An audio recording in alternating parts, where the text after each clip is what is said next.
Redouté par les uns, attendu avec impatience par les autres, la date du 1er juillet, l'heure de l'autodétermination est passée sur l'Algérie. Les musulmans et Français de souche avaient à répondre oui ou non à l'indépendance dans la coopération avec la France. Le résultat du scrutin ne faisait pas de doute, comme n'était pas douteux non plus l'empressement que devaient mettre les musulmans à se rendre aux urnes. De longues files d'attente embouteillent les bureaux de vote des villes et des villages dès les premières heures de la matinée. L'unanimité absolue s'est faite sur le oui comme prévu, mais la surprise du jour a été l'afflux des Européens de souche qui ont voté eux aussi en grand nombre dans le même sens. L'importance de ce scrutin représente pour l'Algérie un véritable tournant. Mais tandis qu'au lendemain du vote, les musulmans montrent leur allégresse devant leur indépendance toute neuve, avec cependant une certaine discipline, les grandes fêtes étant pour plus tard, les Français de souche connaissent l'angoisse du lendemain, ou la tristesse de l'exode que la crainte leur a fait choisir. Les quais d'Alger ou d'Oran surtout sont encore encombrés de ceux qui campent littéralement sur place, dans quelles conditions, en attendant un passage pour Marseille. Leur nombre est pourtant en diminution après l'apaisement revenu partout, quelques heures à peine avant le référendum. Oran elle-même, livrée à la violence aveugle jusqu'à fin juin, voyait l'OAS l'évacuer et un comité de réconciliation réaliser l'impossible, la fraternisation des deux communautés la veille de la consultation populaire.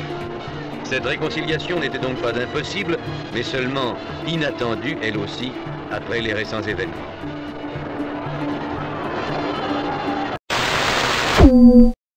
À 3 semaines de la date prévue pour la rentrée scolaire, je n'ai pas besoin de vous dire que les problèmes sont singulièrement graves. Ils sont à la vérité résumés en 2 chiffres. D'une part, le nombre d'enfants scolarisés, 1 million pour l'Algérie. Et ce chiffre est d'ailleurs un succès pour la politique française de l'enseignement en Algérie. Mais il comporte aussi pour nous de grandes voies. Et l'autre chiffre, c'est le nombre des professeurs français qui enseignaient dans ce pays jusqu'à l'hiver dernier. Ils étaient 90%. Autrement dit, dans le corps enseignant en Algérie, il n'y avait que 10% d'origine algérienne. C'est vous dire qu'un départ massif des enseignants français serait pour ce pays une véritable catastrophe.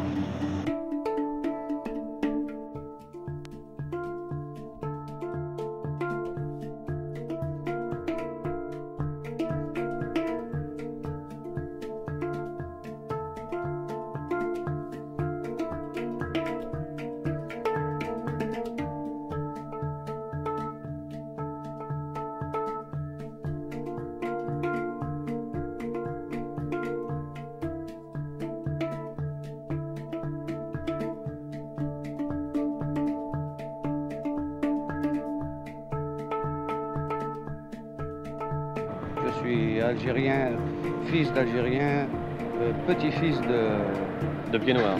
Et vous voulez rester? Et je veux rester. En ce qui concerne l'enseignement, est-ce que les avantages dont nous parlions tout à l'heure nous satisfont? Oui, ma foi, oui. Très bien. Vous allez gagner plus que vous gagnez avant? Oui. Est-ce que vous avez beaucoup de vos collègues qui partent? En majorité, oui. La grosse majorité est partie. Qu'est-ce qui les fait partir? Eh bien, justement, c'est ce que je ne comprends pas. Parce que je suis dans le bled. Il y a 2 ans que je suis dans un village où il n'y a pratiquement jamais eu d'attentat, ni sur les Européens, et surtout sur les enseignants. Alors, je n'ai pas compris leur départ précipité. C'est une psychose qui en est la cause, si je puis dire quoi. C'est la peur collective que se sont communiqués les Européens en Algérie. Vous croyez qu'ils reviendront? Non. J'arrive à la métropole. Pour la première fois? Oui. Qu'est-ce que vous pensiez de l'Algérie avant? Avant de venir, Oui. Avant de venir, j'avais une idée très confuse. J'avais des amis musulmans, mais enfin, vous voyez, je me rendais pas tellement compte. Vous n'avez pas eu peur de venir?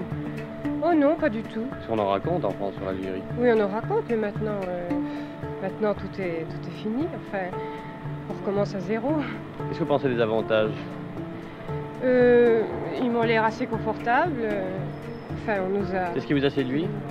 Oh non, non. Enfin, non. Vous êtes Pied Noir, madame? Non, je suis patos. C'est-à-dire, vous êtes métropolitaine? Oui. Depuis combien de temps en Algérie? Depuis 2 ans. Vous restez ou vous partez? Je reste. Pourquoi?